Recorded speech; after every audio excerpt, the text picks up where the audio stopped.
Episode 2. The Dust Years begin.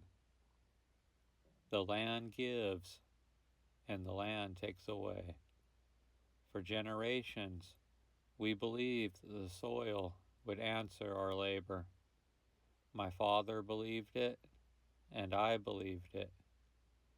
But in the early 1930s, the ground began to fail us. The rains we counted on grew fickle. The wheat that once waved high and golden now rose thin, weak, like little brittle bones rattling in the wind. The earth itself seemed tired of feeding us. At first, it was little more than a nuisance, a haze on the horizon, a dusting of grit across the windowsills by morning. But the winds grew bolder. Shirts came back from the line stiff with dirt. Each breath carried the taste of earth itself. Then the storms came. Whole afternoons turned gray. The sky swallowed by soil torn from the fields. Our wheat was stripped bare in hours, as though the land had decided to reclaim itself. We fought the dust as best we could. My wife stuffed rags into the cracks of the windows, but still it found its way in. It coated the dishes. It turned our bread to grit. It settled in our lungs as we slept. The children coughed through the nights, and in the mornings they woke with eyes red and throats raw, yet still had chores to do. The dust didn't spare the strong, and it didn't pity the weak. Each season grew worse. Wheat that once filled bins now barely covered the bottom of a barrel. We butchered what livestock we could not feed.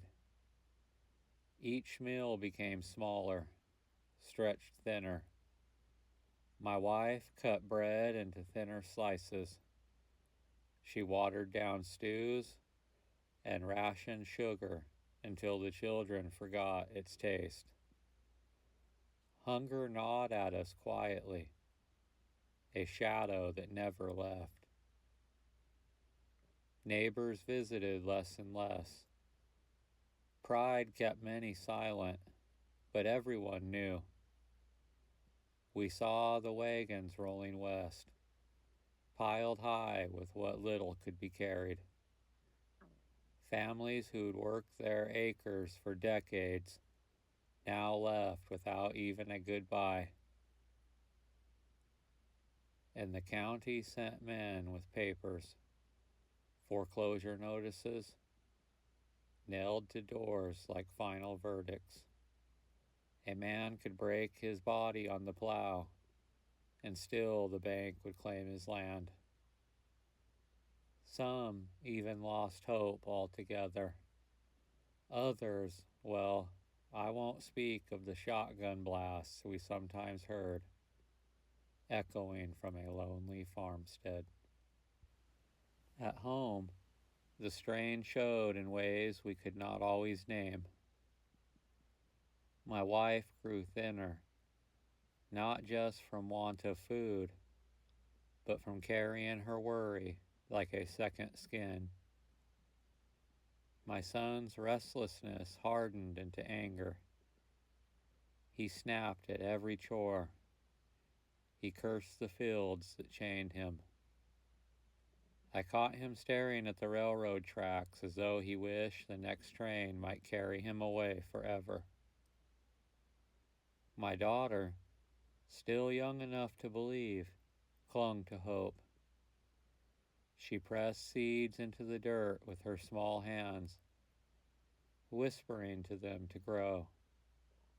I envied her faith, even as I feared for the day it would break. At night, The silence was the worst.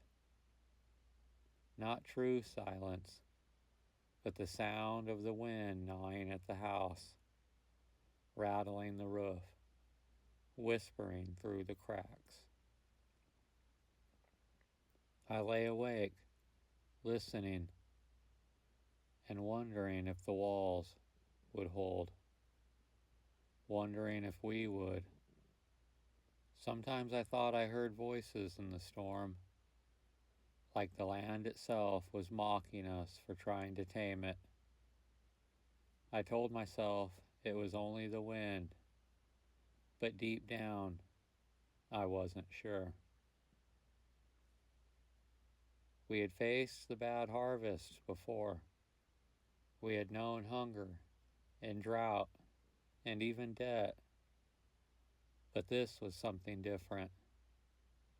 This was not just a bad year, or even two. This was the land itself turning against us, as though it had grown tired of carrying the burden of our plows. These were the years of dust, and they had only just begun.